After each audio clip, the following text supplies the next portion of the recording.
дентална клиника Кистинови. Моята работа е да науча вас, родители, как да се грижите и да запазите зъбките на децата си здрави и без кариес.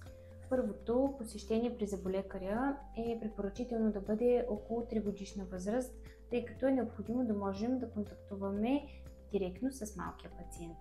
Знам, че може да звучи рано, но това е чудесен момент за запознаване с клиниката и изграждане на доверие.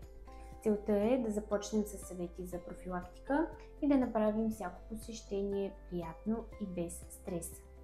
Зъбките трябва да започнат да се мият още с появата на първия зъб. Препоръчваме да използвате мека детска четка и паста без флуор.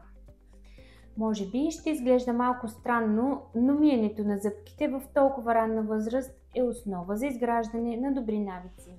Много деца изпитват страх от зъболекаря, но ключът е в позитивния подход още от самото начало. Ако започнем с малки стъпки, например, като им разкажем предварително какво ще се случи или представим всичко под формата на забавна игра, така ще им помогнем да се чувстват спокойни. В клиниката се стараем да създадем атмосфера, в която децата да се чувстват спокойни и обгрижени. На въпроса колко често трябва да се водят децата на зъболекар, препоръчително е да се правят контролни прегледи на всеки 6 месеца. Това не е само за да си търсят кариеси, а и за да се следи развитието на зъбките, както и да се проверява дали новите израстват правилно.